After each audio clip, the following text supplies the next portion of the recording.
militer pasti ada hukuman militer secara militer.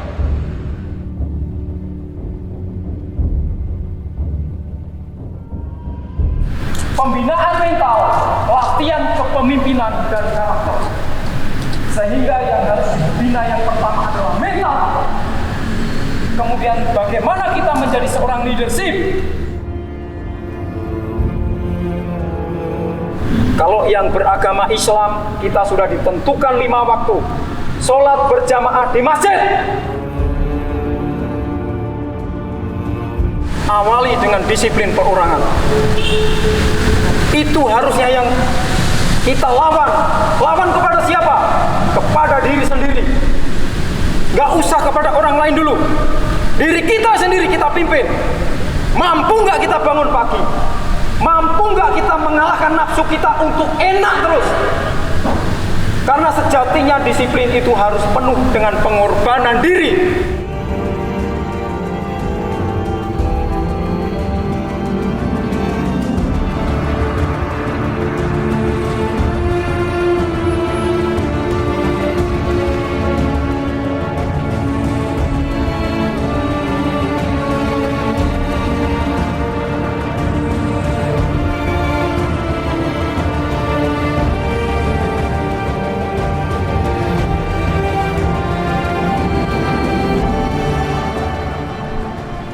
Maju!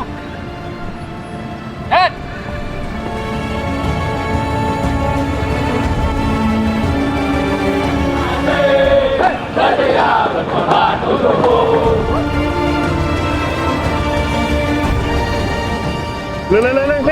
Aman. Iya, aman.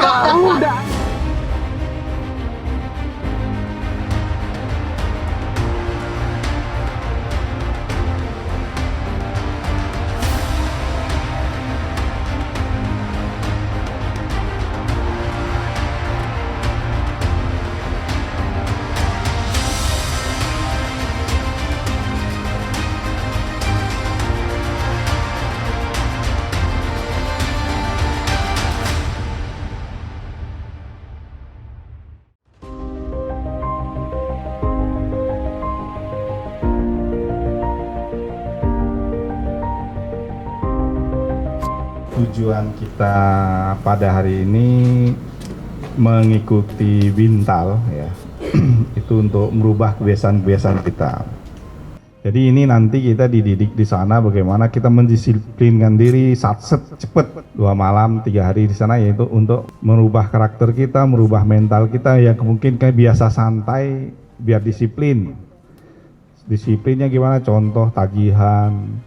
Kapan jam kunjungan, hari apa jam kunjungan, kapan dia harus bayar, bagaimana cara kita mau monitor. Memang di sana tidak diajari. Namun di sana diajari bagaimana kita manajemen waktunya. Saya minta nanti setelah pulang Bintal ya dirubah semua apa yang kekurangan-kekurangan selama ini, terutama kepribadian karakter kita ya. Mungkin yang banyak budaya-budaya kita yang banyak kurang saya bilang kurang disiplin, kurang satset, seenaknya sendiri. Nah, itu mungkin bisa dirubah.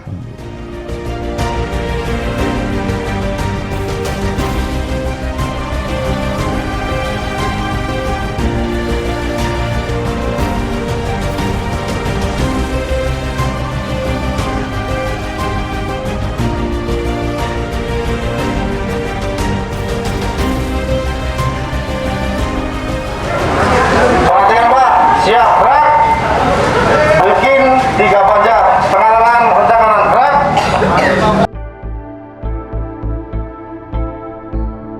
8, 9, 10, 11, 12, 13.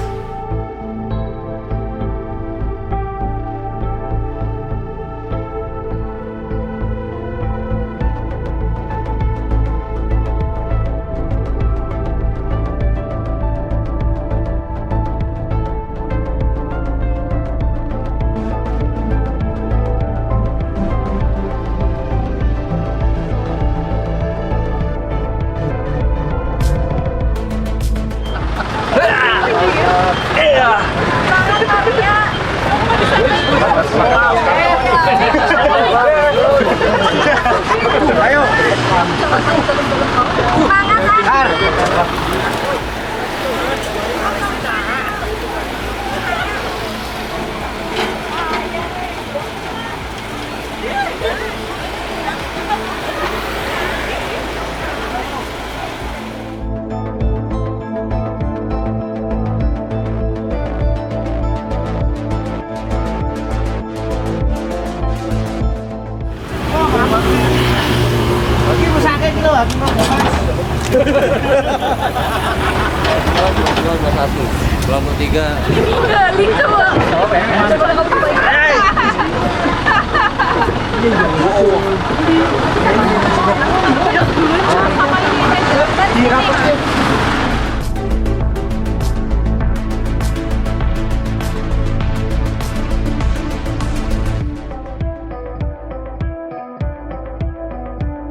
Bang, tunggu bang, berapa bang? Ada yang di sini bang, itu bang.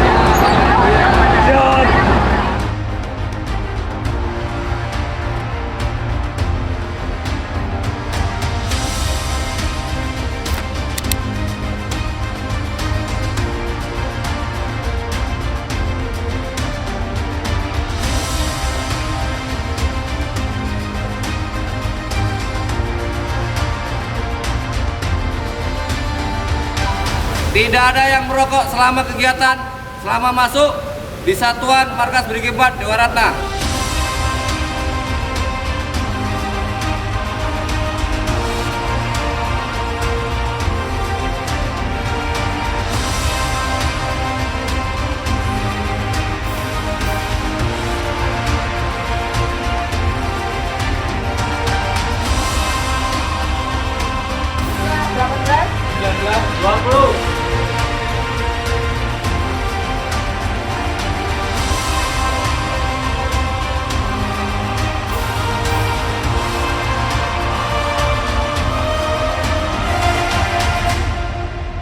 Maju, jalan.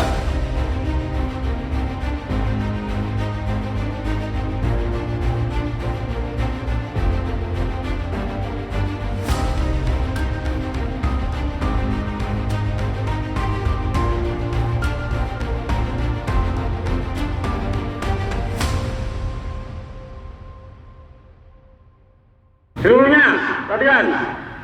Satu langkah ke kanan, jalan.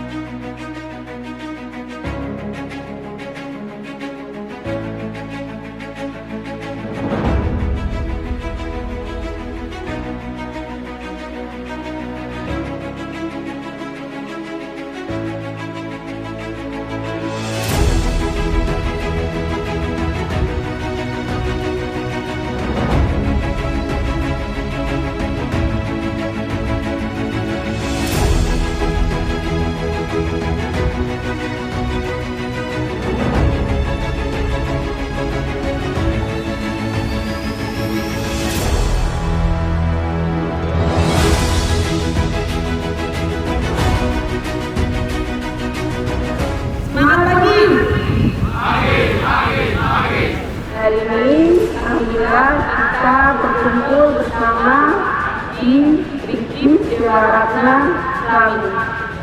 Sebelumnya kami dari BDRC Jakarta mengucapkan banyak-banyak terima kasih kepada Komandan Brigif Dewa Ratna yang sudah mengizinkan kita untuk kedua kalinya melakukan pelatihan bimbingan mental di Brigif Dewa Ratna. Jaga kekompakan, ikuti semua aturan yang ada di sini. Tidak lama, cuma 3 hari. Ya, ikuti seluruh aturan yang ada di sini. Kalau kalian bisa menerapkannya, kedepannya di dalam perusahaan kalian tidak akan bisa menerapkan hal tersebut. Intinya disiplin, ya, disiplin waktu, disiplin segalanya. Pasti nanti kalian akan bisa menerapkan dalam pekerjaan. Kalau kalian bisa memulai saat ini, kedepannya pasti kalian akan bisa. Kalian bikinnya adalah seperti kalem tidur.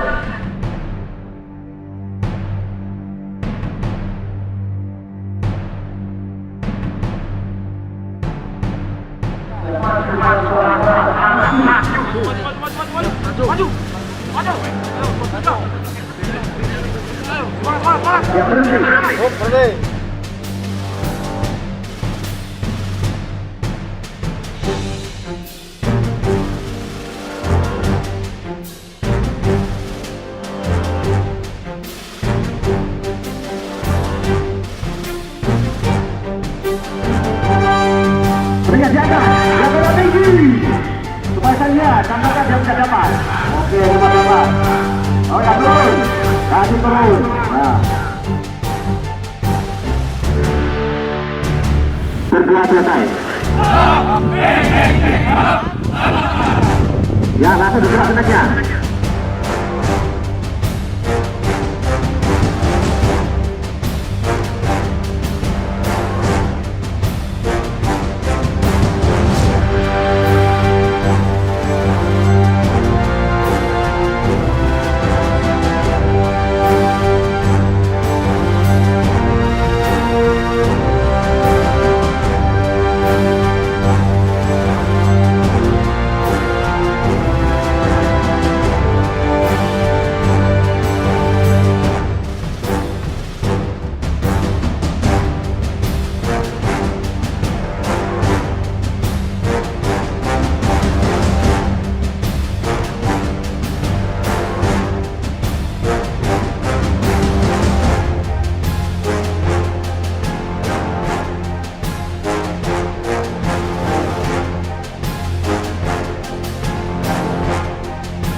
Bergerak selesai.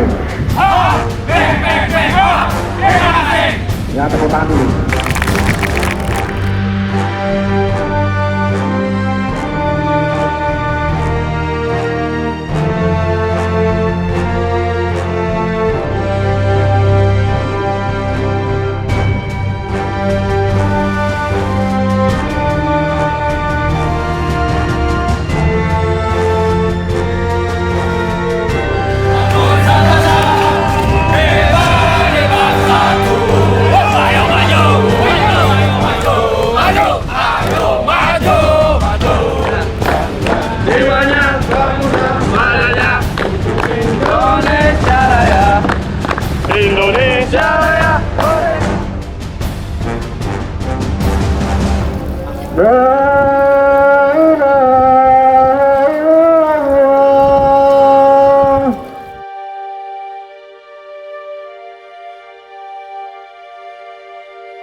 Siap, gerak.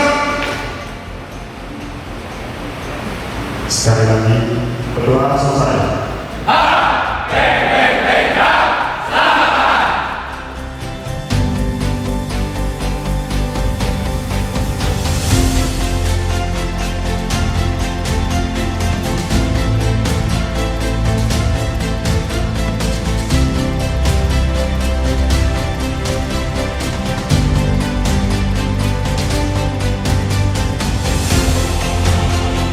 Assalamualaikum warahmatullahi wabarakatuh. Kurang keras. Sekali lagi. Assalamualaikum warahmatullahi wabarakatuh. Nama saya M Haris A. Apa itu M? M itu Muhammad Haris Amruh, hanya Amruh. Pangkat di Satuan Brigif 4 ini adalah Sersan Mayor. NRP sekian. Jabatan saya Batipes Brigif 4 Dewa Ratna. Apa itu Batipes Brigif 4 Dewa Ratna? Bintara Tinggi Personil Brigif 4 Dewa Ratna. Kantornya ada di ujung sebelah kanan. Untuk bidang saya menangani tentang kesejahteraan moral anggota. Yang pertama adalah kayak cuti, libur, perizinan, pindah memindah pasukan. Itu jabatan kami, Pak. Pendahuluan umum dengan berpartisipasi dalam usaha pembelaan negara sesuai dengan kemampuan kita masing-masing, berarti kita telah melaksanakan hak dan kewajiban sebagai warga negara.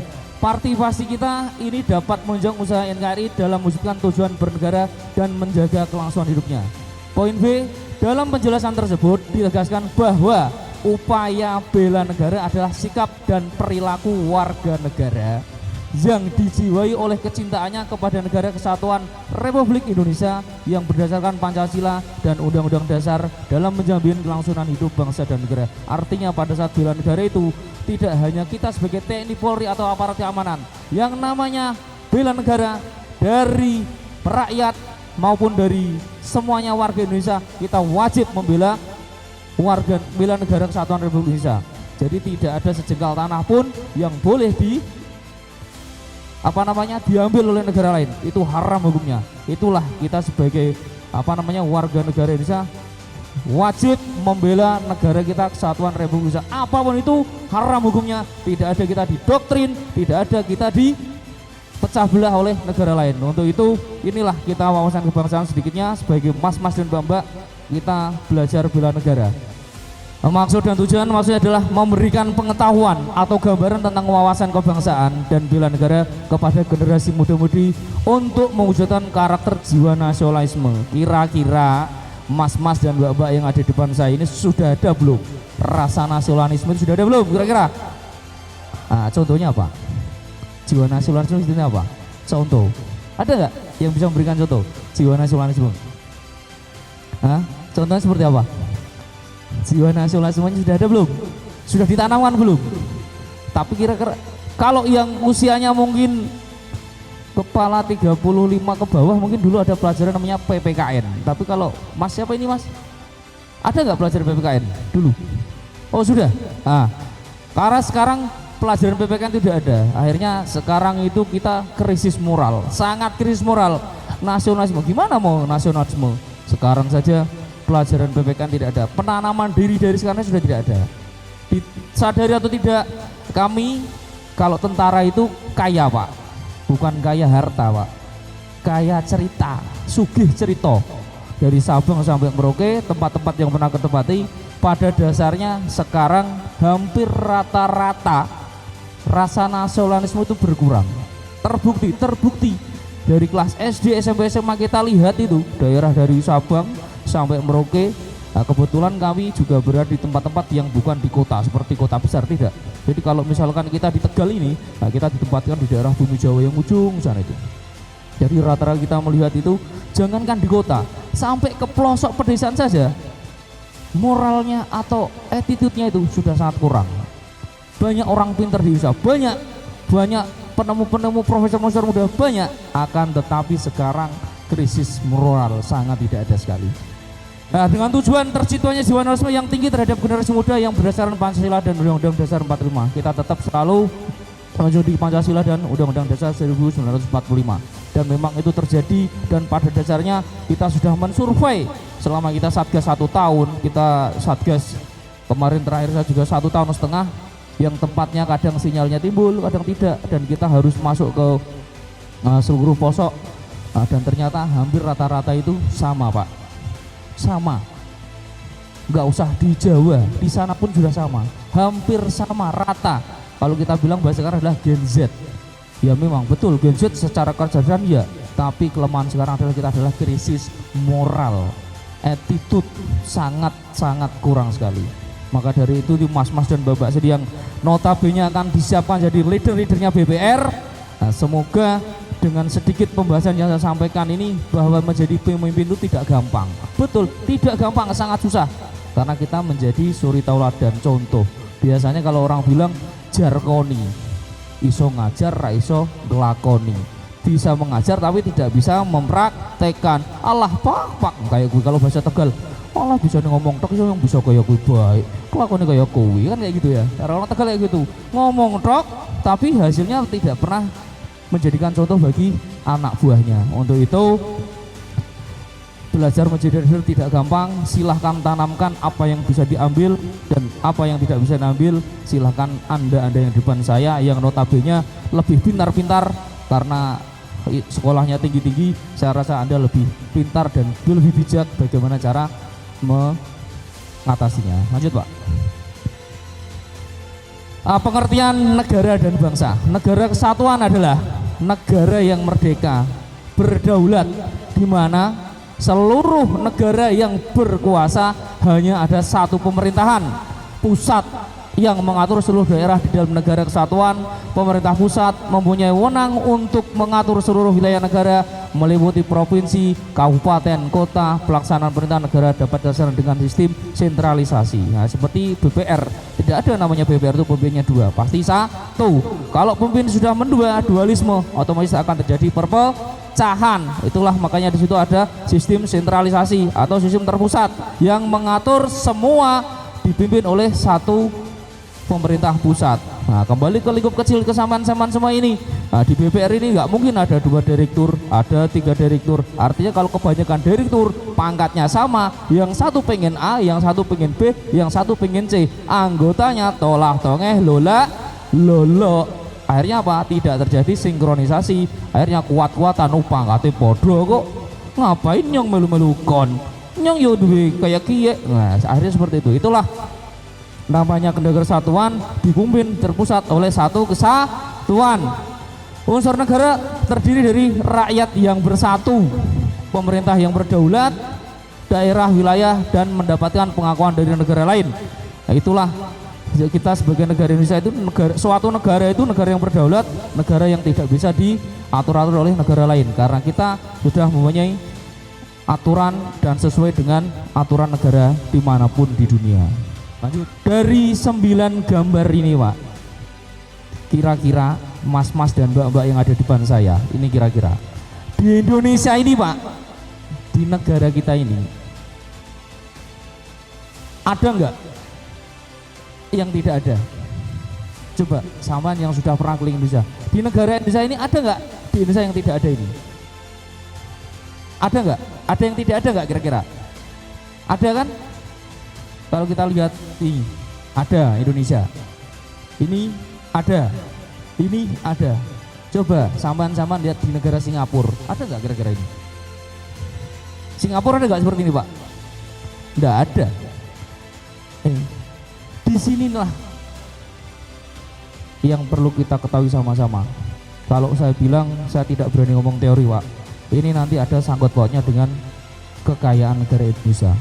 Itu makanya wawasan kebangsaan itu bukan hanya kita tahu tentang oh iya Indonesia kaya, tapi memang iya yang terjadi iya kaya, betul kaya sekali Indonesia.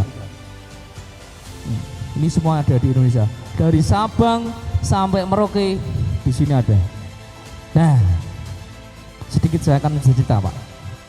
Tambang Kalimantan, dari Kalteng, Kalsel, Kaltim, Kaltara, dari Sulawesi, dari Papua, semuanya ada Pak. Kok bisa ngomong seperti itu? Kalimantan terkenal dengan 2. Yang pertama adalah apa ini? Ini apa? Sawit. Yang kedua batu bara. Kemudian di Sulawesi yang terkenal di dunia apa Pak? Di Sulawesi Tengah, di Palu. Palu mana? Nikel. Nikel ada, terbesar di dunia. Memang iya, iya. Perikanan, ya, di Ambon, Sulawesi terkenal dengan perikanannya. Pertanian, ya, jangankan di Jawa Pak, itu di Merauke itu Pak, itu namanya daerah Semangga itu Pak. Saya lihat dulu di Jawa itu belum ada namanya alat pertanian yang pakai mesin. Di Merauke sudah, Pak. Di Merauke itu sudah menggunakan pertanian, sudah canggih itu. Wih, di Merauke sudah pakai mesin ya. Di Jawa aja saya belum ketemu. Di Jawa itu kalau kita bilang namanya derep, pakai teleser itu, mesin yang dipancal itu. Itu waktu itu saya 2010. Saya di sana, mereka sudah menggunakan mesin. Nyata. Padahal kalau dibilang di Papua itu paling terkenal penghasil beras terbesar itu adalah di kota Merauke.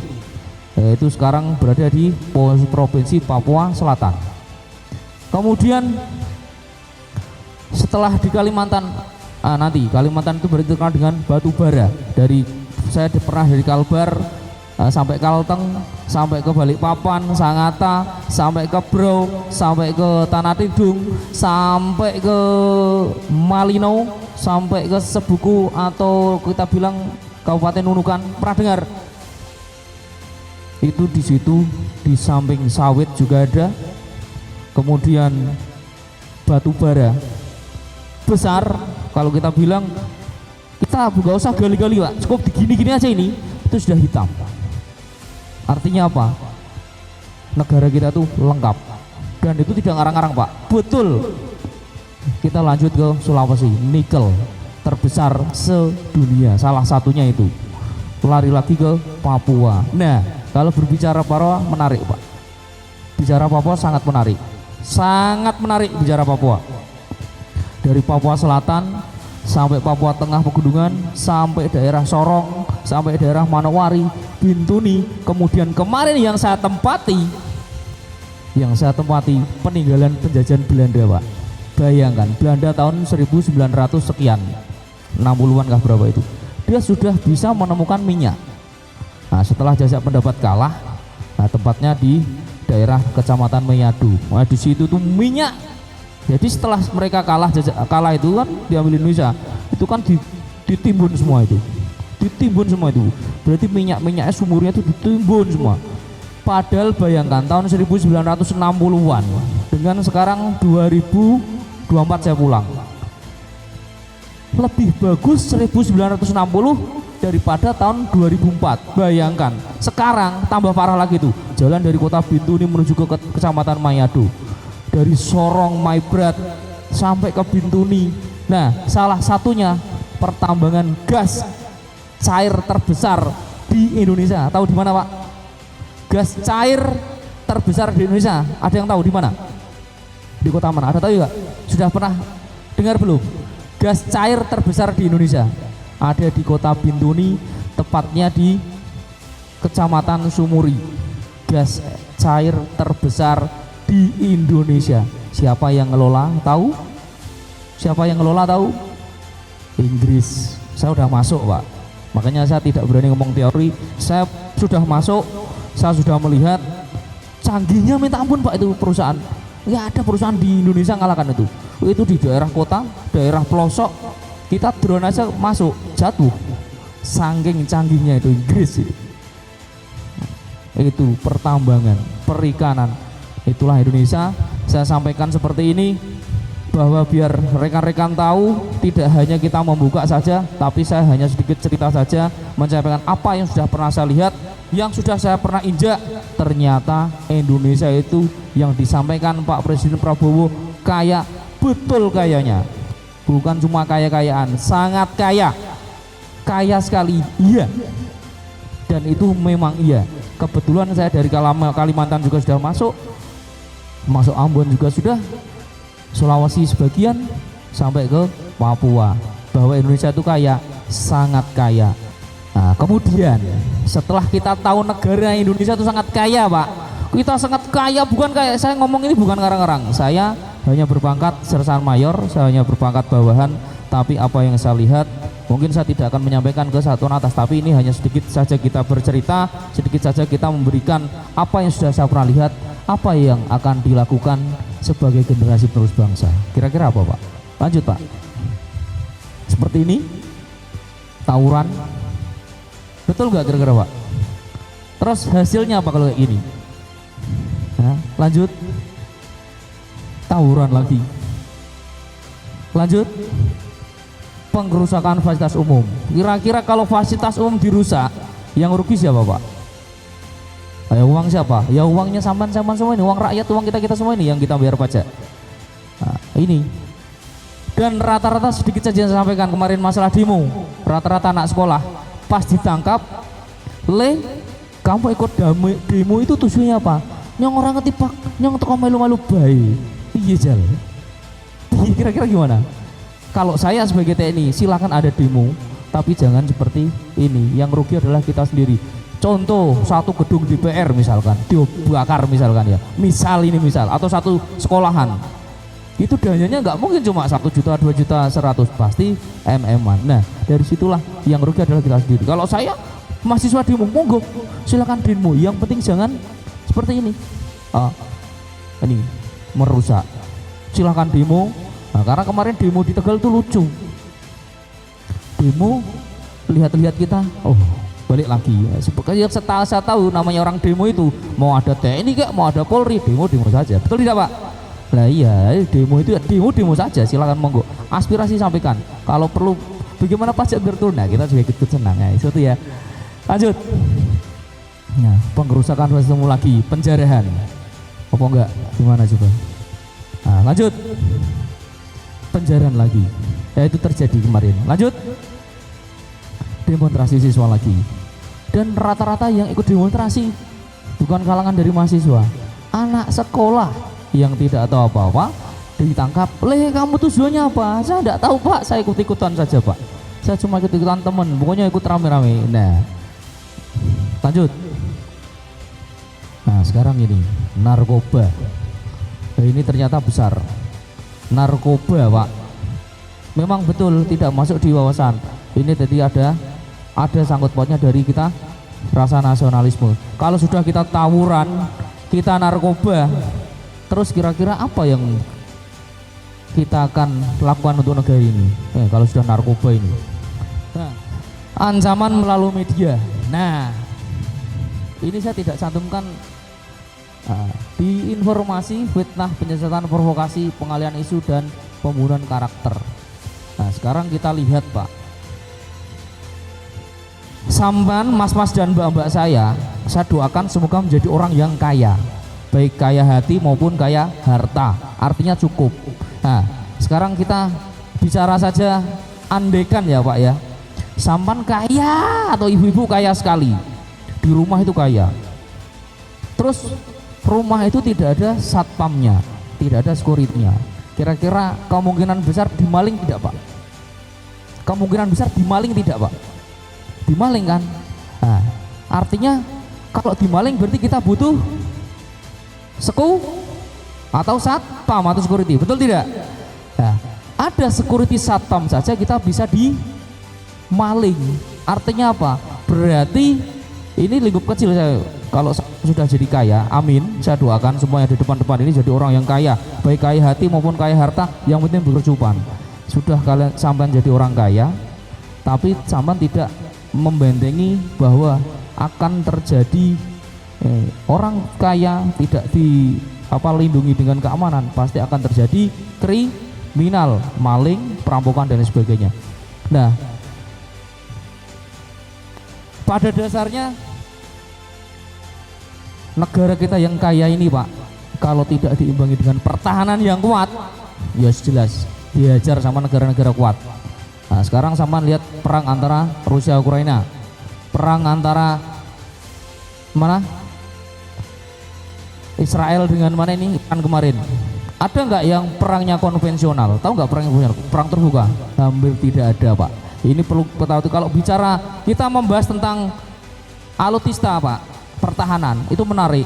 Tapi kalau dibahas nanti nggak selesai-selesai. Ini hanya sedikit saja gambaran terkait negara Indonesia yang tadi kaya itu Pak, yang sangat kaya, yang dari Sabang sampai Merauke sana, dari pulau apa itu Mianyang apa itu, bukan Sabang sebenarnya, ada lagi pulau itu sampai di Merauke. Dilihat dari kekayaan kita, baik dari laut, dari hutan, dari tambang, dari sumber daya alam, kita kaya. Kalau tidak diimbangi dengan pertahanan yang kuat Pak, yakin dan percaya kita dihajar sama negara lain. Kita dihajar sama negara lain. Nggak usah repot-repot. Negara kita itu loh yang kecil tetangga, tahu nggak? Negara yang sangat kecil di sebelah kita, tahu nggak di mana? Bukan satunya Singapura. Nah, itu aja deh dihajar sama itu. Ya kalau kita bilang sekarang ada namanya proxy war, apa itu? Perang yang menggunakan orang lain. Contohnya negara A perang. Contohnya seperti ini. Perang Vietnam. Itu yang perang siapa? Tahu nggak? Rusia dengan Amerika. Tapi mereka tidak perang. Yang perang adalah kelompok Vietnam 1 dengan Vietnam 2, yang satu dipegang oleh Amerika, yang satu dipegang oleh Rusia. Nah, itu yang dibilang proxy war. Perang tapi kita membayar negara lain. Perang tapi kita mengumpankan orang lain. Nah, itu namanya perang proxy. Jadi perang tidak terbuka, perang di balik layar, hanya kita mendanai bisa dari uang, bisa dari senjata dan lain sebagainya. Itu sekarang proxy war. Sekarang hati-hati. Karena sekarang zaman canggih, tidak ada perang tuh yang langsung kita konvensional, kecuali memang betul-betul munisi habis. Kita kembali ke tahun 1945 sebelumnya, kita melawan penjajah. Artinya apa? Karena sudah tidak ada munisi, artinya perang konvensional, terjadilah perang gerilya. Kalau kita orang Jawa bilang indem-indeman. Kayak lawan indem sih, pas limpe baru dibunuh, baru kabur lagi. Karena sudah habis semuanya. Nah, semua itu saya simpulkan bahwa negara kita yang kaya itu juga harus dibekali dengan pertahanan yang kuat dan sumber daya alam dari kita semua yang hebat. Kalau sudah itu kuat, hebat, kita kurangilah.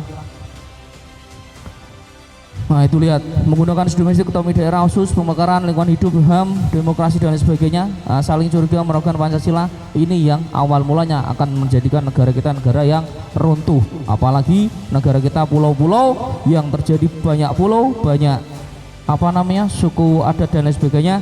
Tolong mas-mas dan mbak-mbak yang ada di depan saya ini, sebagai muda-mudi, sebagai calon bapak dan calon ibu atau bapak-bapak ibu-ibu, silahkan mari kita sama-sama menjaga negara nasional Indonesia ini biar menjadi negara yang kuat dan kita negara yang diperhitungkan dan kita tidak disebelahkan oleh negara lain.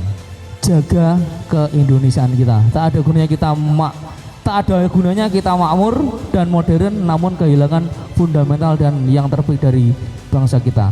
Terdiri dari Pancasila, kebinekaan yang berbeda tetap satu, semangat persatuan, toleransi, pluralisme, perbedaan dan kemanusiaan.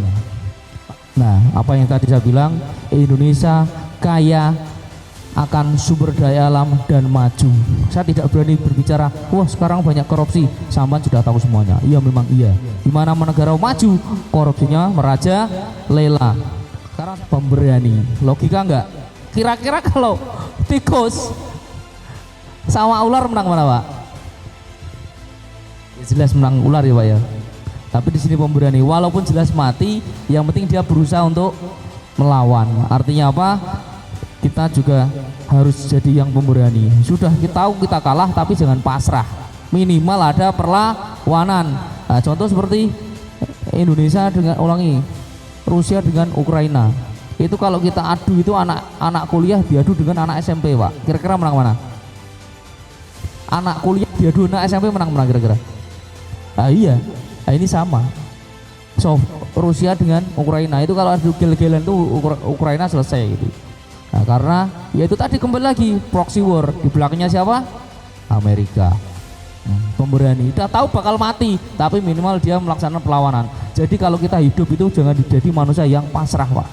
Jangan jadi manusia yang terima yang pandum. Lah yang naik ngono kita hanya akan menjadi tinja-tinja oleh orang yang besar. Lanjut. Never give up. Yang bisa bahasa Inggris artinya apa, Pak?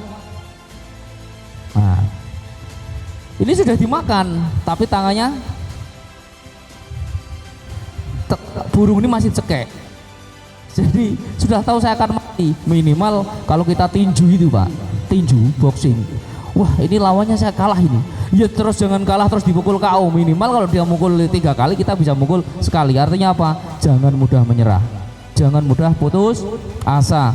Laksanakan dulu kerja dengan baik, apapun hasilnya, yang penting kita semangat dulu. Kunci sukses. Di sini ada 9. Lanjut, Pak. Ada harapan, mimpi, fokus, yakin, tindakan, lentur, jaringan luas, mempelajari, ikhlas. dari 9 kunci ini ya memang kayaknya gampang kalau dibaca Pak, tapi pelaksananya setengah mati. Harapan, kita semuanya menginginkan harapan yang baik. Siapa yang nggak mungkin harapan yang baik? Kita pasti pengen. Tentunya siapa? Kita semua punya harapan. Yakin dan terpaksa BPR ini punya harapan untuk menjadi yang lebih besar lagi. Mimpi. Sekarang saya tanya, syarat mimpi apa Pak? Bu? Betul berarti. Syarat mimpi tidur.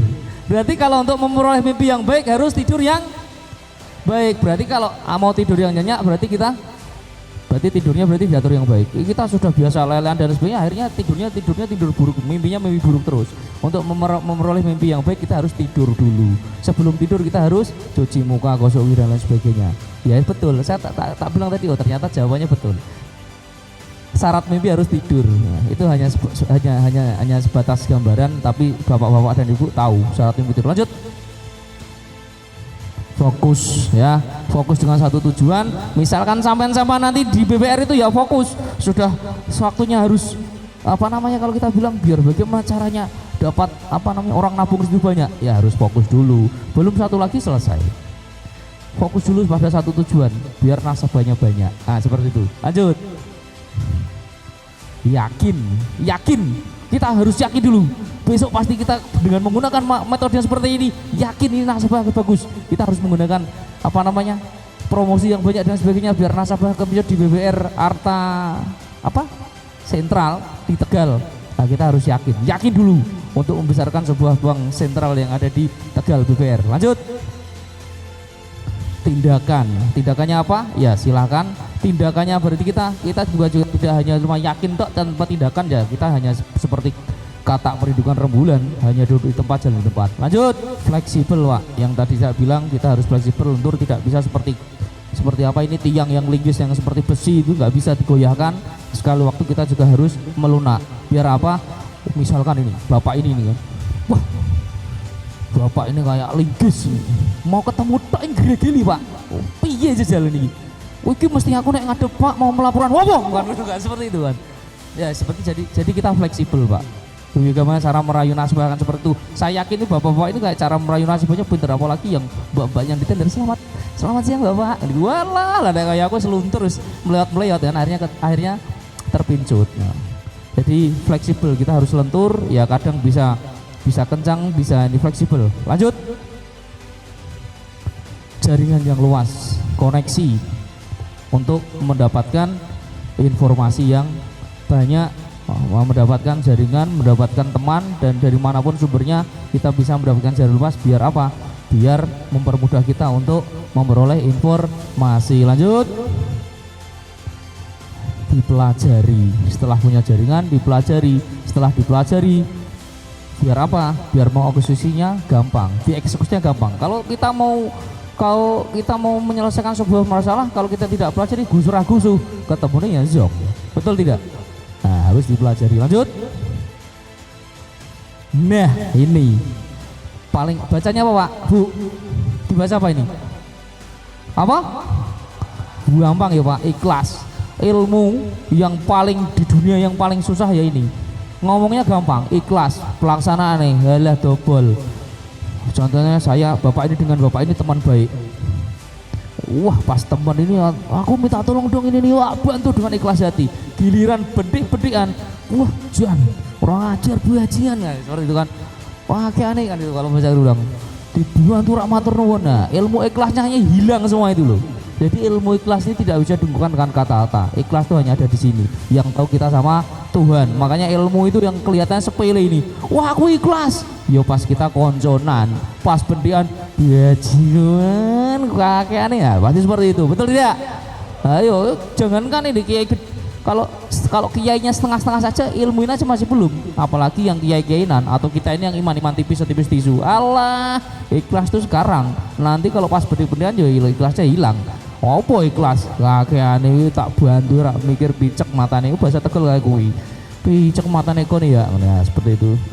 Nah, ini ilmu yang sampai sekarang tidak semua orang itu bisa diucapkan. Ucapan gampang, ikhlas, saya ikhlas. Ikhlas nemen dulu. Iya, ikhlas sekarang. Tapi di dunia sekarang ini ikhlas itu nggak bisa diucapkan dengan kata, hanya kita dengan Tuhan yang tahu. Ya, Gitu ya Pak, Bapak Ibu, Ibu-ibu lanjut. Biar nggak lama-lama sudah ngantuk-ngantuk. Nah, Derek Redmond, pelari semifinal lari 400 meter dengan 65.000 penonton di Barcelona 92. Tahu nggak Derek Redmond dari mana Pak, Bu? Atlet asal mana ini?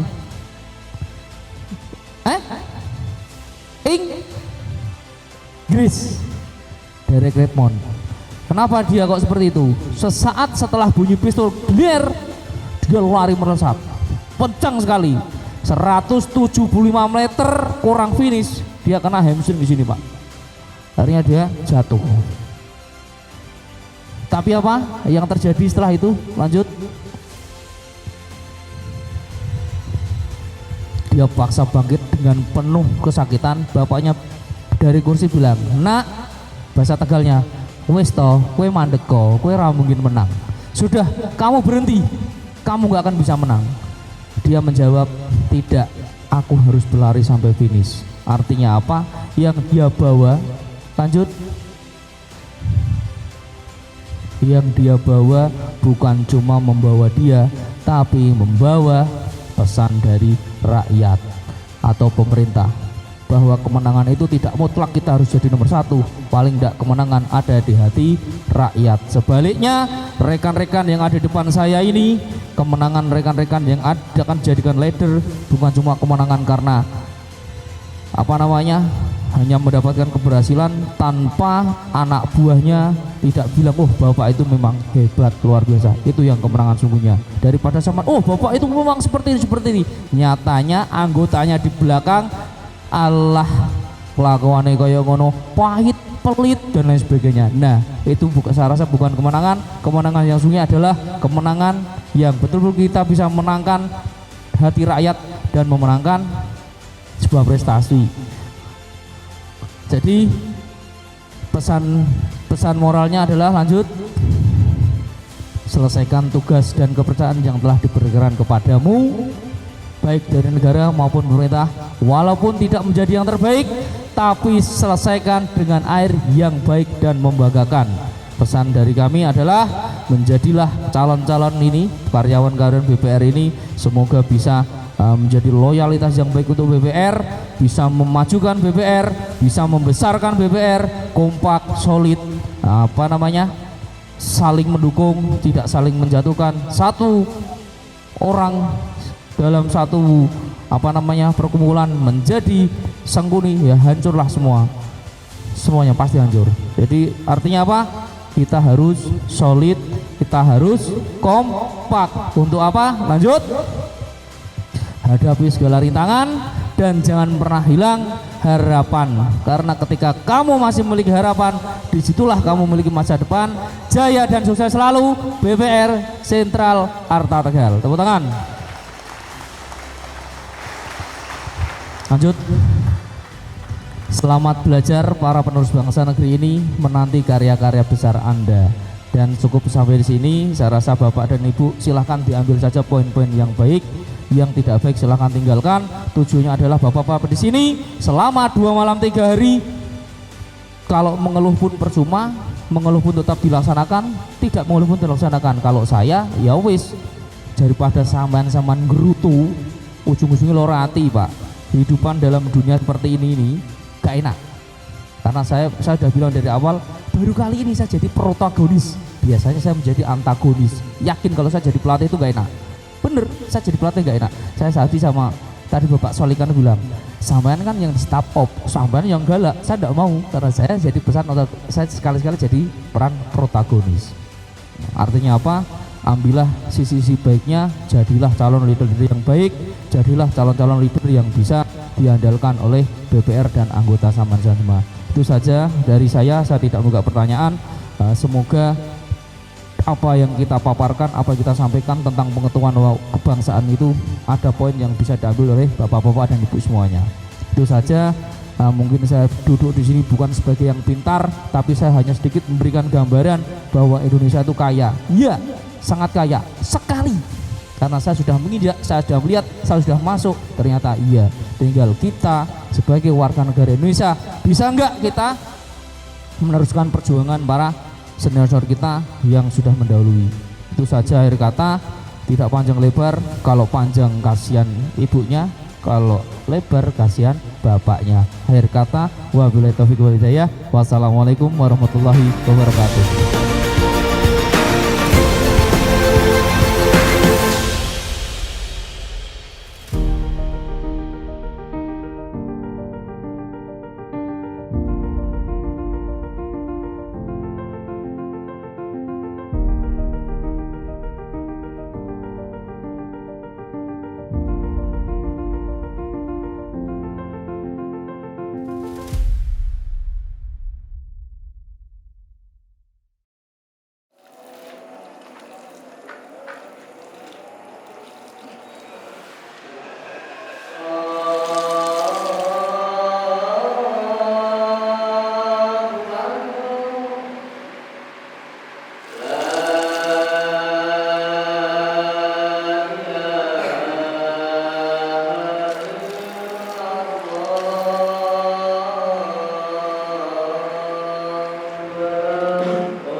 Selamat pagi. Pagi. Luar biasa.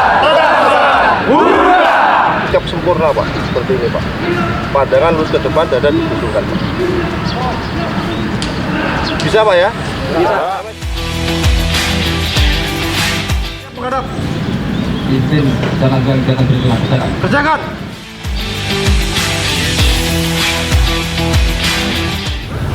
Istirahat di tempat, gerak. Siap, gerak. Cukup. Tepuk tangan Pak.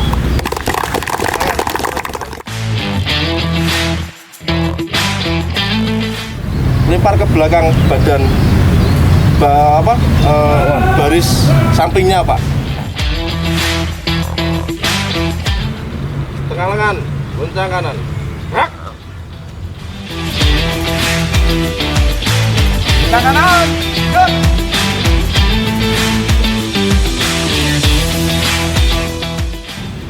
Jalan di tempat. Gerak.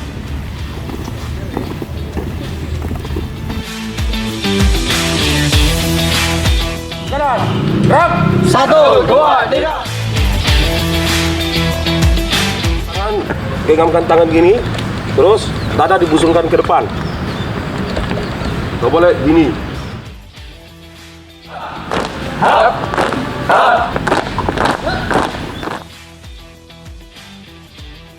Periksa gerakan. 1, 2, 1, 2, 1, 2, 1.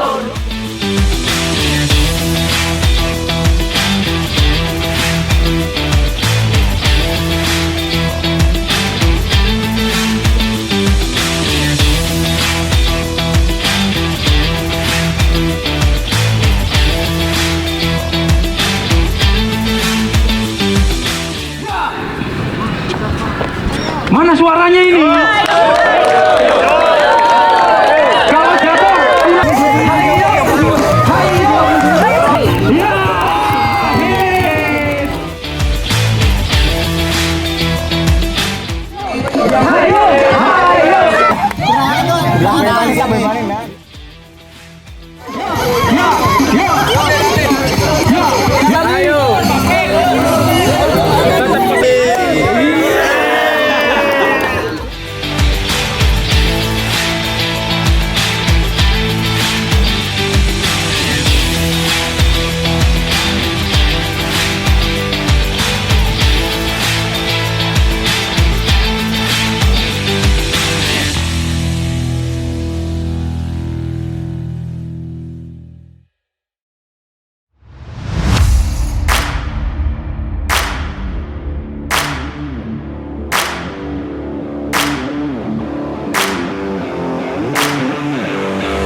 evaluasi dan koreksi kita, termasuk koreksi saya sendiri, melawan nafsu kita untuk melawan diri kita, agar kita tidak pada posisi yang enak seenak-enaknya, tidak mengikuti koridor atau aturan yang sudah digariskan. Sudah jelas, sholat jam 11:30, tidak ada yang sana bergerak pun tidak mau, maunya enak karena terlena.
Tegap, gerak.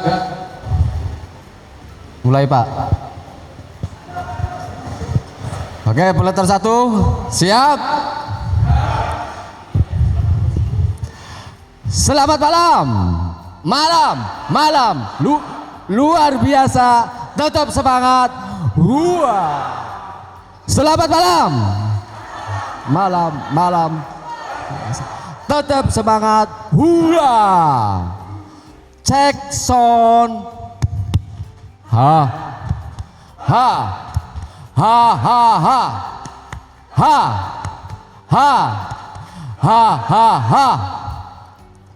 Mana matamu? Mana gigimu? Mana mulutmu? Tertawalah. Tertawalah. Sentral Arta.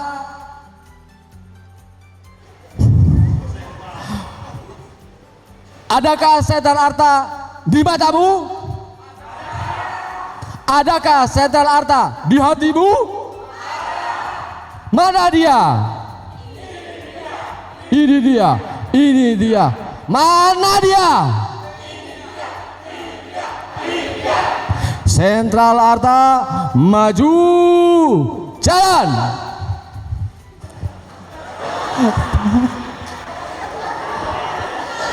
Lupa.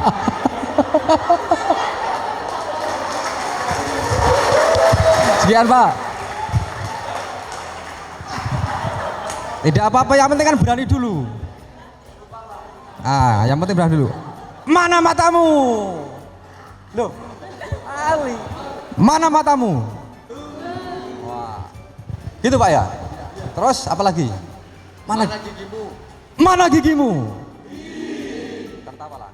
Mana mulutmu? Mana mulutmu? Tertawalah.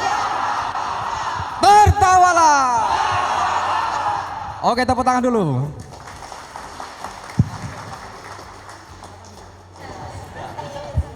Nanti ada percontohan 1, persiapan. Peloton 2 siap.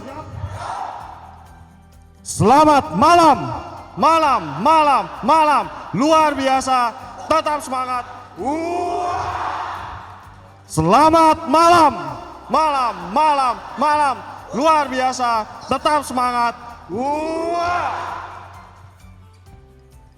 Cek sound.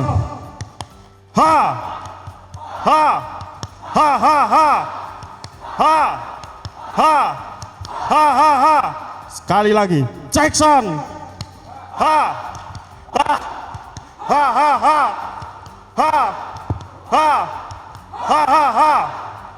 Peloton 2. Mana matamu?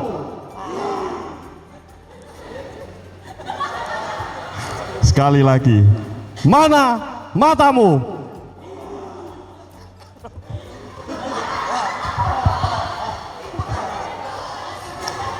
Sekali lagi. Mana matamu?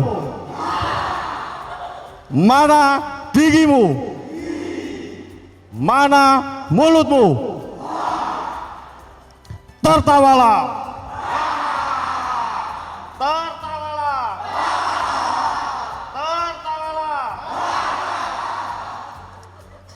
Adakah Sentral Arta di matamu?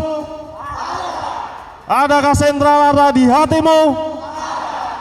Mana dia? Mana dia?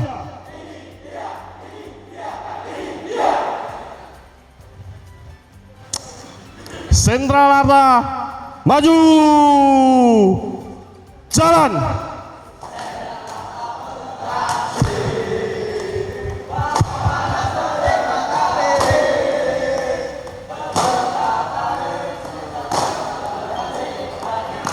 Satu langkah pasti di hari esok. Suara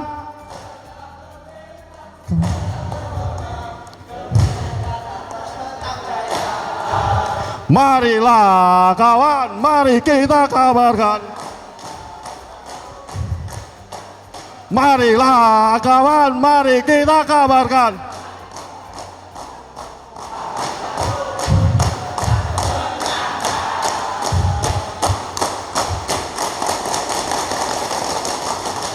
Wah!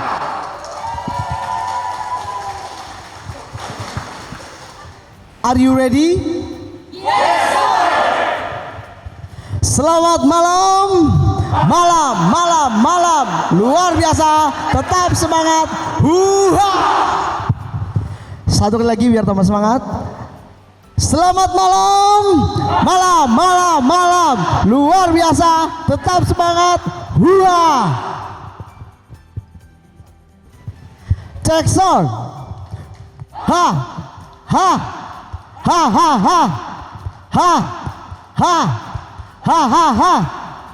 Satu kali lagi, cek sound.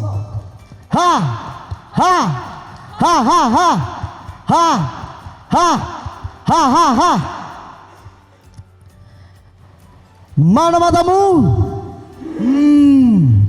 Mana gigimu? Mana mulutmu?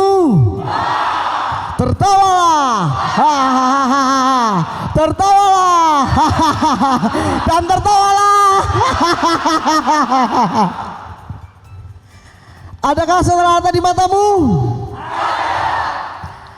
Adakah saudara harta di hatimu? Mana? Ini dia. Mana? Ini dia.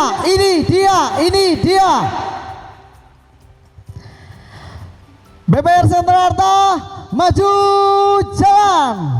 Sentral Harta beraksi walau panas terik matahari.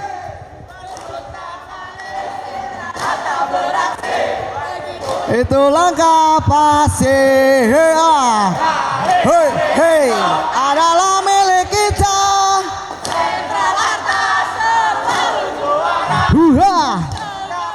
Huha.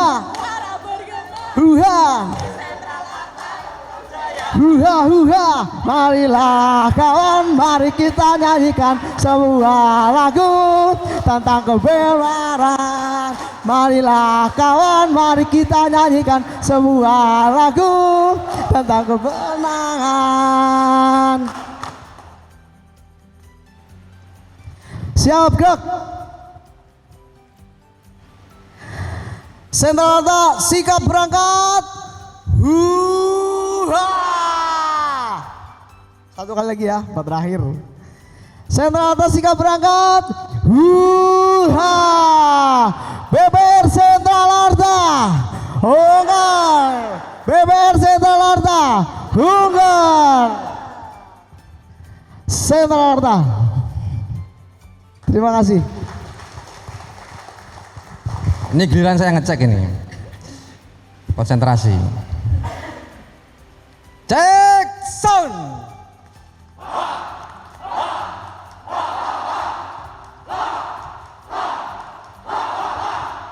Mana matamu? Mana mulutmu? Mana gigimu? Tertawalah. Oke, terima kasih. Tepuk tangan dulu. Ya, monggo silakan.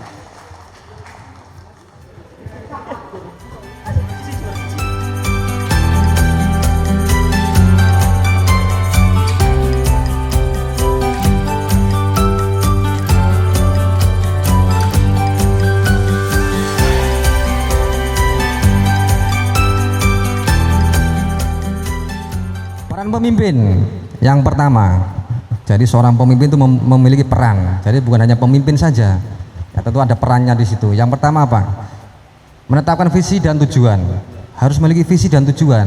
Kalau cuma memimpin dok tapi tidak tahu arah dan tujuan, mau memimpin apa? Kemudian selanjutnya sebagai motivator ataupun inspirasi. Jadi seorang pemimpin harus menjadi seorang motivator. Seorang pemimpin harus berani mengambil keputusan. Salah benar, yang penting berani ambil keputusan. Itu pemimpin seperti itu. Jangan sampai seorang pemimpin tidak berani mengambil keputusan. Salah atau benar, ambil keputusan. Yang penting harus bisa menimbang. Tapi jangan sembarang ambil keputusan, namanya gegabah. Tentunya ketika kita mengambil keputusan ada untung dan ruginya. Ketika saya mengambil keputusan ini, untungnya seperti ini, ruginya seperti ini. Ketika saya mengambil keputusan ini, untungnya seperti ini, ruginya seperti ini. Tentu ada untung dan ruginya. Kemudian selanjutnya harus menjadi teladan. Tentunya sebelum kita ngoreksi orang, kita harus koreksi diri kita sendiri. Harus menjadi contoh, menjadi teladan. Bagaimana kita mengoreksi bawahan kita. Kok kamu berangkatnya kok terlambat, sedangkan ini juga terlambat. Kita mau ngomong apa? Kita nggak punya ngomong apa-apa kalau kita sendiri terlambat, ngoreksi orang terlambat, sama-sama terlambat. Kita kerja nggak betul, ngoreksinya tidak betul, sama. Maka di situ sebagai seorang pemimpin harus menjadi teladan, harus menjadi contoh. Teori kepemimpinan. Yang pertama teori genetis. Artinya apa? Jadi seorang pemimpin kan sudah ada gennya pemimpin. Kalau nggak ada gennya, ya susah. Ya ada memang harus dilatih. Tapi kalau memang itu gen seorang pemimpin, ya tetap dia akan jadi pemimpin. Dia memimpin itu enak, karena sudah ada gennya dari keturunannya. Teori sosial, jika diberi pendidikan dan pengalaman yang cukup, menjadi seorang pemimpin ya menurut teori sosial jika diberi pengalaman dan pendidikan yang cukup. Kemudian selanjutnya teori ekologi, dibutuhkan bakat dan harus dibina agar berkembang dan tergantung dari lingkungan. Dibutuhkan bakat, dia harus memiliki bakat dan harus dibina, dan kembali ke lingkungan akan berpengaruh.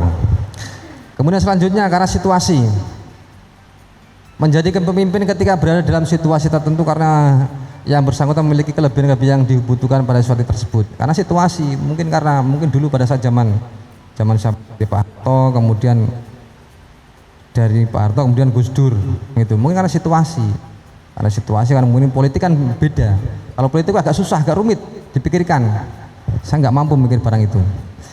Karena situasi, pemimpin karena situasi, mungkin karena situasi chaos dan sebagainya, akhirnya dituntut untuk menuju satu orang untuk menjadi pemimpin situ karena situasi. Pemenang pemimpin ada dua, top down authority dan bottom authority. Artinya apa? Top down dari atas, berarti dari atas. Ya semua harus mengikuti kemampuan dari atas, kemampuan dari pemimpin. Dari yang bawah bagaimana? Ya semua harus ikut. Tidak ada yang namanya interupsi, keberatan, tidak ada. Jadi semua harus tergantung dari kepalanya, dari atasannya. Dan yang bawah harus ikut. Kalau tidak ikut ya shoot, tampias langsung. Tampias hasilnya apa? Wah langsung pergi kalau begitu kan, nggak mau ikut. Kemudian selanjutnya bottom up authority. Artinya apa? Artinya berarti seorang pemimpin dia mengajak kerjasama masing-masing bawahnya tuh, sehingga seorang pemimpin dia mau menampung saran dan aspirasi dari bawahan. Itu namanya apa? Demokratis. Gaya kepemimpinan, pola perilaku spesifik yang ditampilkan oleh pemimpin dalam upaya memengaruhi orang lain guna mencapai tujuan organisasi atau kelompoknya. Jadi bukan semata-mata kepentingan sendiri, tapi itu kepentingan organisasi ataupun kelompok. Yang pertama, otokratik. Sudah otokratik itu pejabatnya gampang, otoriter. Otoriter, kamu mau tidak mau harus ikut saya. Gitu. Ya mungkin beliau pemimpin ini berpikir untuk kebaikan, bukan untuk kesemena-mena, untuk dirinya sendiri, bukan, karena untuk kebaikan. Karena mungkin beliau itu berpikir, oh ini kurang pas, dan kurang pas, sehingga harus melaksanakan pola kepemimpinan otokratik ataupun otoriter. Kemudian yang selanjutnya sportif. Jadi banyak memberikan pengarahan dan dukungan, kemudian pengambil keputusan dilakukan dengan mempertimbangkan usul dan saran staf. Nah, ini masih bagus, masih merakyat lah, intinya seperti itu, masih merakyat. Beda dengan yang tadi otoriter. Akan tetapi ya tergantung delegatif. Apa ini? Sedikit memberikan pengarahan dan dukungan, pengambil keputusan dilimpahkan sepenuhnya pada staf. Nah ini lebih parah lagi nih. Tidak mau tahu, hampir mirip tidak mau tahu delegatif ini. Pengambilan keputusan dilimpahkan sepenuhnya kepada staf. Tanggung jawab pelaksanaan tugas berada di pegawai, tidak melakukan pengawasan, tidak komunikasi, rendah perhatian pada tugas dan tanggung jawab pegawai, tidak memperhatikan lingkungan kerja, kesehatan pegawai, hancur sudah kalau barang ini. Hancur kalau seperti ini.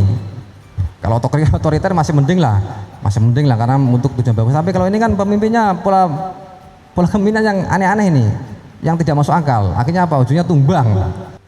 Jika rekan-rekan saya menjadi seorang pemimpin, yang pertama apa? Ingat sosok tulodo. Takwa. Ya harus takwa, beriman kepada Tuhan yang Maha Yang Maha Esa. Jangan sampai ateis tidak punya agama, kemudian menyembah pohon, kan tidak masuk akal. Takwa, karena sila yang pertama adalah ketuhanan yang Maha Esa, lamanya bintang, harus takwa kepada Tuhan. Kemudian yang kedua, ing ngarsa sing tulodo. Selanjutnya, ing madya mangun karso. Nah, ikut bergiat menggawa semangat di tengah-tengah anak buahnya. Jadi jangan, maksudnya seperti ini, jangan cuma nyuruh tapi tidak mau ikut. Contohnya apa ya? Sudah, kalau kita mau kerja, kita kerja bareng-bareng. Lihat situasi dan kondisi lagi. Kalau lihat anak buahnya lagi tidak semangat, tidak mood, ya ini tadi kita harus praktekkan ini. Ing madya mangun karso, harus bergiat serta menggugah semangat di tengah-tengah anak buah. Yang selanjutnya, tuturi handayani. Apa itu? Mempengaruhi dan memberi dorongan dari belakang kepada anak buah. Mengerti maksudnya? Ya kita harus berikan semangat, berikan dorongan ke siapa? Anak buah ataupun ke anggota. Jangan anggota sudah terpuruk, terpendang, ces, ya jangan seperti itu. Harus kita kasih dorongan, karena kita kerja tim atau kerja kelompok, sehingga harus diberikan dorongan. Kemudian selanjutnya, waspodo purbawaseso. Aslinya bagaimana itu? Mbak bacanya bagaimana? Waspada purbawisesa atau waspodo purbawaseso? Nggak kelihatan?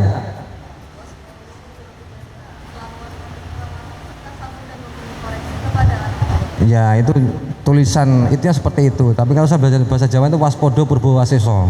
Waspodo purbawaseso. Jadi harus berani memberikan koreksi anak buah. Jadi kalau salah tegur aja. Tidak usah malu-malu. Ya salah kok. Gitu. Salah. Nah, mungkin tidak tahu anak buahnya salah ini ya, sehingga seorang pemimpin harus berani menegur. Kamu jangan seperti ini salah, yang betul seperti ini. Jadi harus berani. Jangan sudah tahu lihat salah kemudian diam. Ya sama, jadi membiarkan seseorang ini masuk jurang.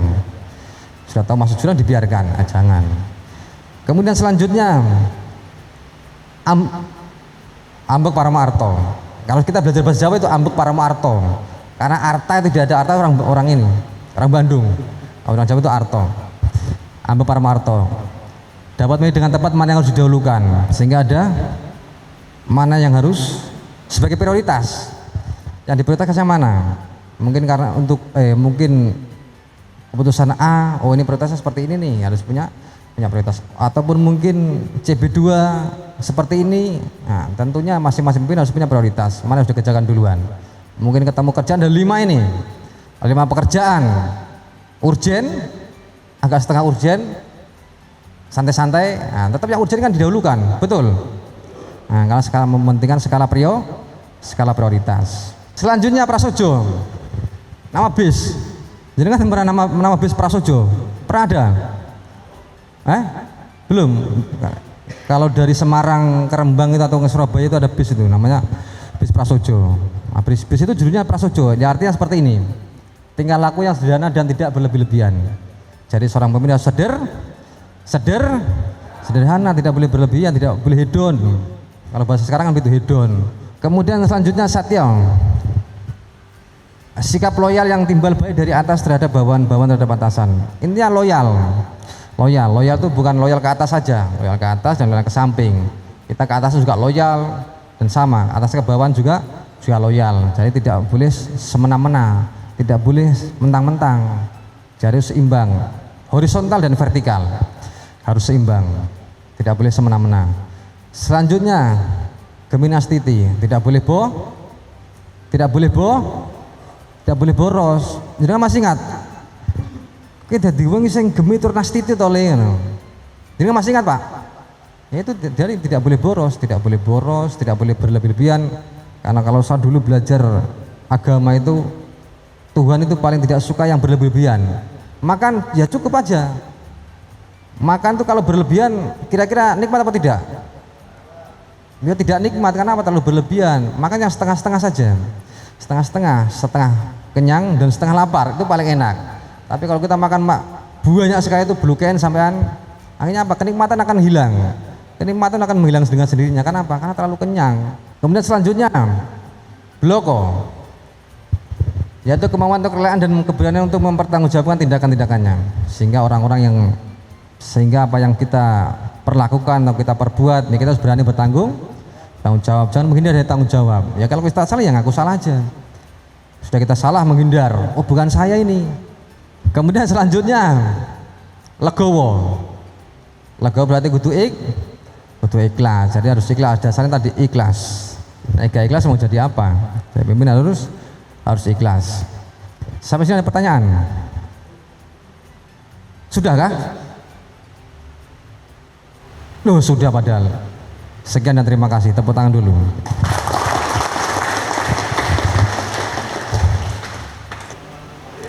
Yang suka nyanyi angkat tangan. Mas Aris. Mas Aris mana Mas Aris? Mau nyanyi lagu apa Mas? Ya? Tampil ke depan. Ya, tampil ke depan. Oke.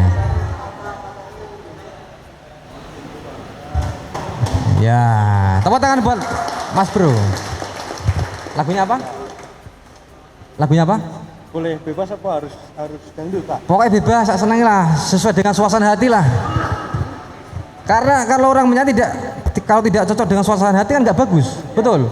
Sama kalau saya karaoke itu kalau hati saya tidak pas lagunya nggak masuk. Tapi ketika hati pas ketemu lagu ini tuh wes paling enak itu. Karena menjiwai, kalau nyanyi tidak menjiwai ya nggak pas. Nadanya A, nyanyinya B, ya nggak bagus. Sehingga malam ini jiwanya Mas siapa? Mas Aris bagaimana jiwanya malam ini?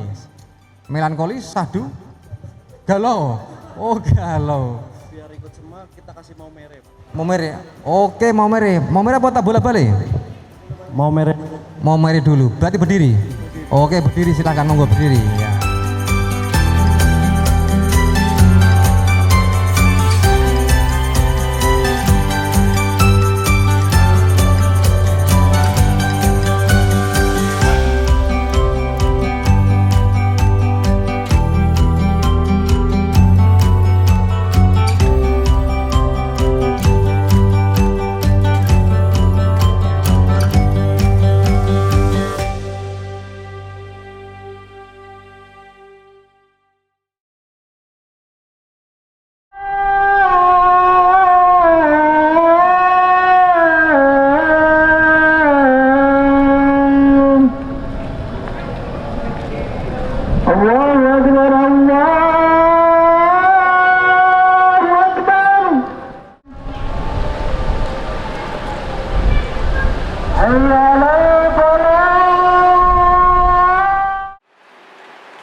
Dorong kepala ke atas Pak.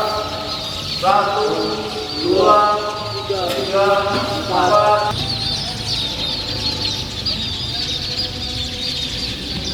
Nah, cukup.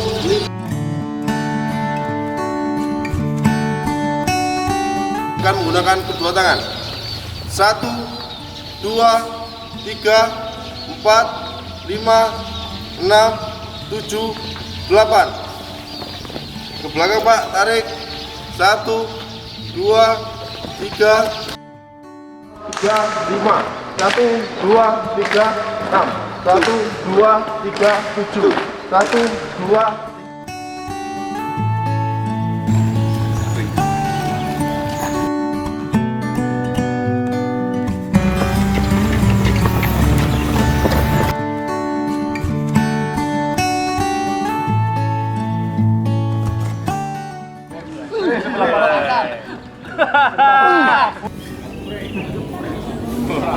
Yang bisa naik.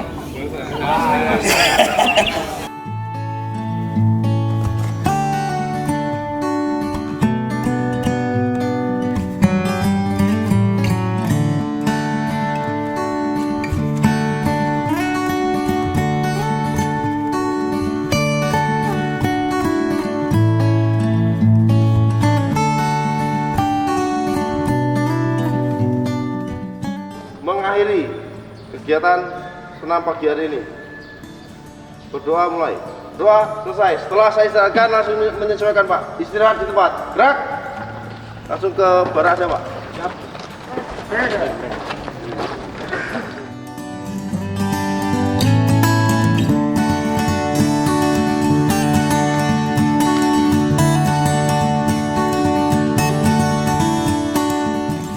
Gerakan dilaksanakan setelah mendengar aba-aba pelaksanaan. Mengerti sampai di sini? Mengerti.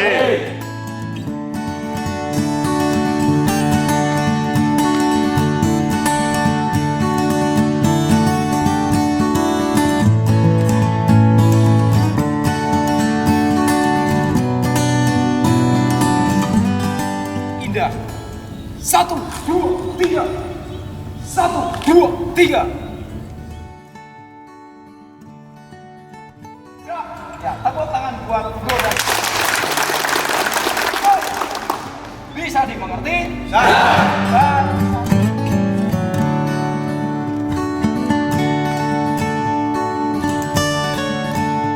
jelas ya?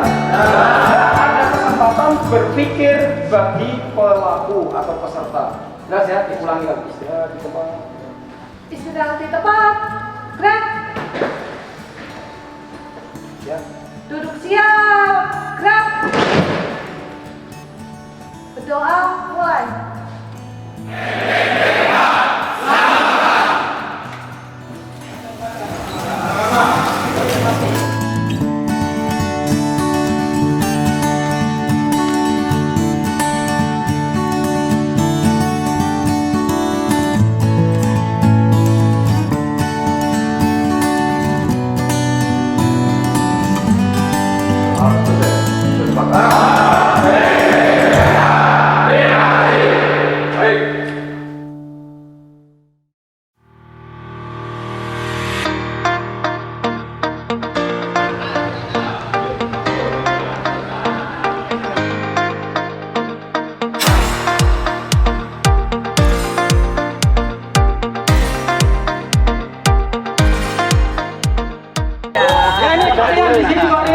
Tepuk pagi.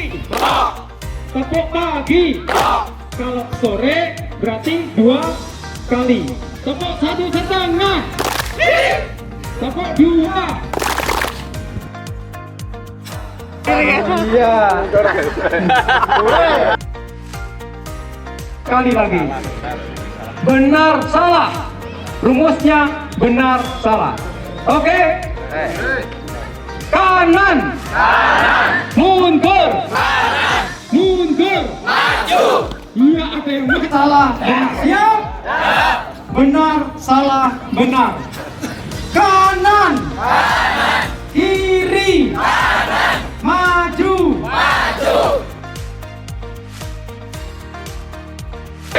Kanan. Kiri. Mundur.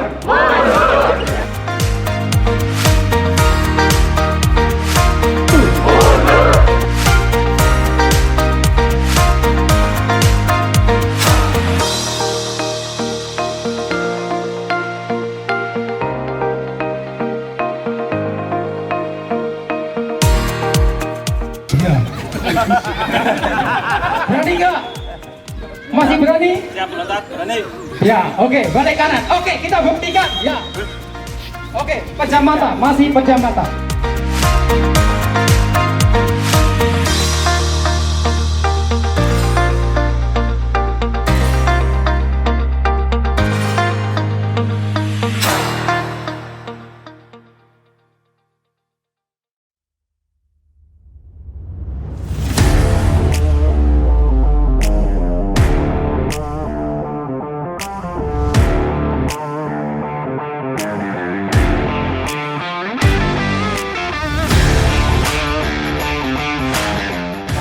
Lapor, Taufik siap melakukan rayap 1.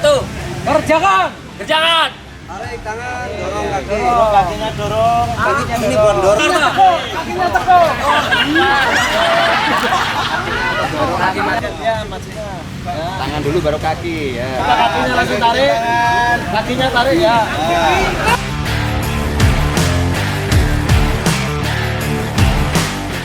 Kalau Sentral kan? Sentral.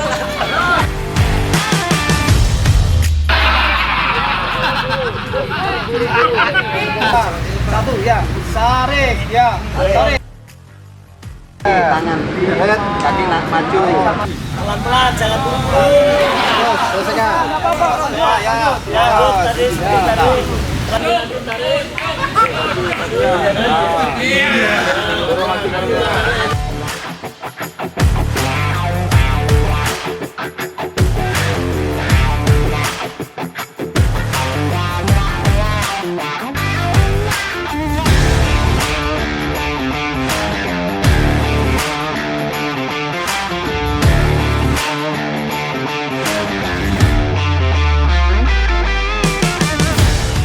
Lapor, Markanaswa siap rappling. Kerjakan. Laksanakan. Tolak kakinya tolak di papan. Lapor, Bella siap melakukan rafting. Kerjakan. Siap kerjakan. Kuat.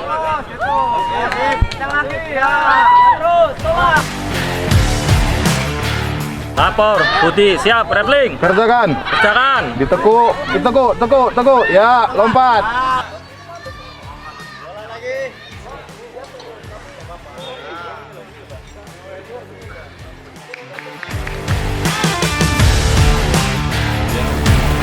Laporan. Lapor, Taufik siap melaksanakan traveling. Kerjakan. Buka lebar. Pada saat napa dibuka lebar. Lapor. Rifki siap traveling. Kerjakan. Siap. Kerjakan. Tekuk, lompat. Tangan kanan dilos. Ya. Begitu lecutkan, tangan kanan agak diloskan, kasih jalan. Begitu mau menapak lagi, baru dikencangkan lagi. Siap. Siap. Aman, siap. Bismillah. Tangan kanan di belakang terus. Belakang, tangan kanannya. Terus, Kaki ditekuk. Lapor, Tika siap traveling. Tangan Kerjakan. kendorkan. Tekuk, lompat. Loncat. Kakinya ke depan. Lapor, Aris siap rappling. Kerjakan. Ada koordinasi saraf dan otot yang tidak bisa digerakkan, bahaya. Nggak usah dipaksa. Jelas Pak Arso ya. Tetapi di sini kita fokus dengan Sis Maria. Mana Sis Maria? Nah.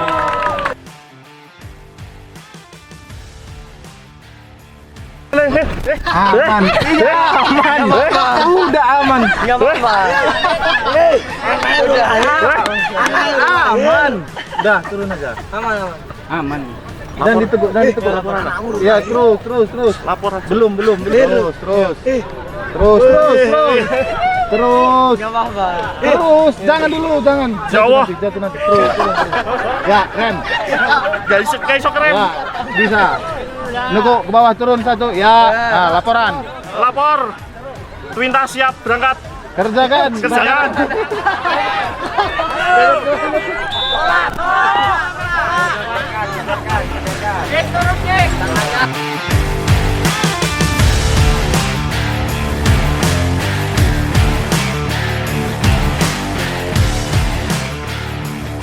Kakinya tetap. Ya, Kakinya dua-dua napak. Apa sama-sama, Mas?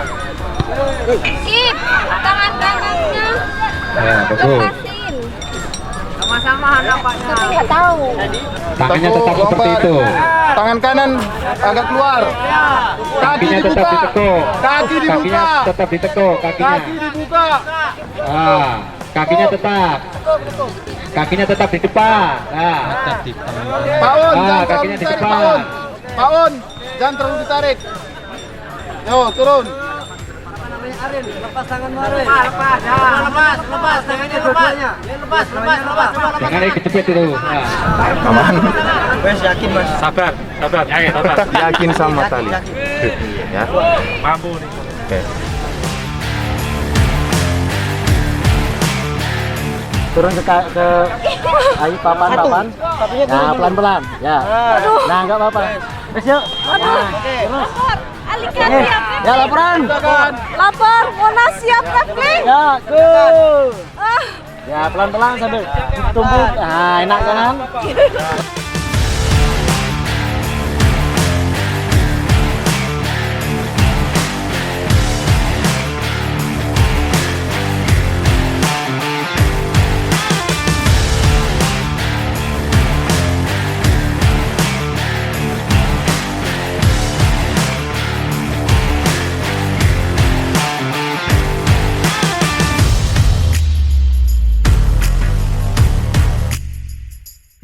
Selamat siang, saya Kapten Infanteri Aris Arifianto, jabatan Pabintal Brigif 4 Dewa Ratna.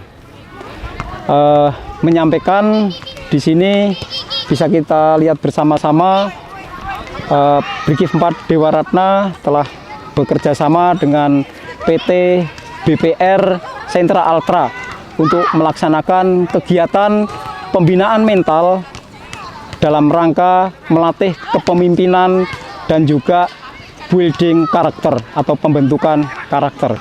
Untuk dalam pelaksanaan pelatihan ini tentunya kita membuat program diawali dari bangun pagi sampai kita istirahat malam. Contohnya bangun pagi diawali dari sholat subuh berjamaah bagi yang beragama muslim, kemudian melaksanakan senam pagi, dan juga dilanjutkan pelaksanaan latihan peraturan baris berbaris, penghormatan, dan juga untuk teorinya diisi dengan kepemimpinan, kemudian wawasan kebangsaan, dan juga latihan outbound. Salah satunya ada latihan rappelling, kemudian merayap tali satu, dan juga ada permainan-permainan psikologi lapangan dan juga fun game yang untuk membentuk kebersamaan, kemudian kekompakan, dan juga soliditas serta kerjasama antar teman, antar rekan, dan juga teamwork, membentuk teamwork, sehingga diharapkan nanti selesai dalam kegiatan latihan ini peserta latihan bisa untuk menjaga, memelihara hubungan kerjasama tersebut. Baik, untuk maksud dan tujuan tentunya yang pertama adalah satu, membentuk karakter dasar kita sebagai manusia. Yang pertama, memelihara atau menjaga keimanan dan ketakwaan kita, dan juga kita tentunya di dalam perusahaan menduduki atau menjabat suatu profesi tertentu. Di dalam suatu profesi tertentu itu dibutuhkan suatu leadership, atau kita adalah sejatinya adalah seorang pemimpin. Sehingga di sini diharapkan nantinya kita bisa menjadi seorang leadership atau menjadi seorang pemimpin yang handal di bagiannya masing-masing atau di kelompoknya masing-masing, dengan mempunyai karakter dasar yang baik dan moral serta ketakwaan yang baik tadi. Peserta latihan yang sudah mengikuti pelatihan di sini, kami melihat sudah bisa, secara umum sudah bisa melaksanakan kegiatan yang diprogramkan. Sehingga harapan kami, apa-apa yang telah didapat selama pelatihan ini bisa diterapkan hal-hal positif di PT perusahaan Sentral Arta. Contohnya dalam bidang koordinasi, kerjasama, leadership, kemudian kedisiplinan. Itu yang paling penting, karena kedisiplinan tersebut akan membentuk menjadi karakter yang kuat untuk menjadi seorang leadership yang hebat.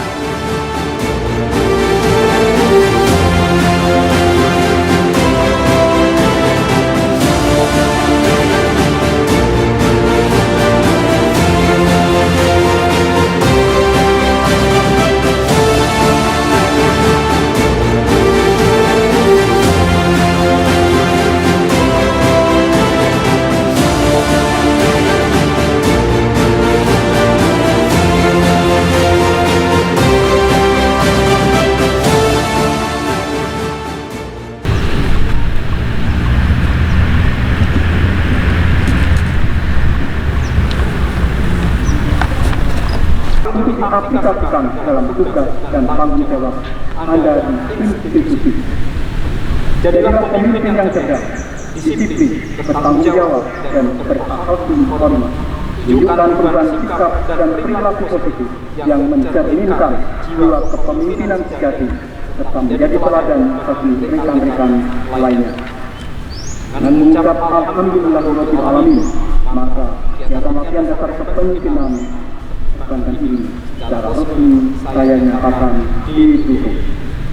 Mohon maaf yang sebesar-besarnya apabila terdapat kekurangan atau kesalahan selama pelaksanaan kegiatan ini.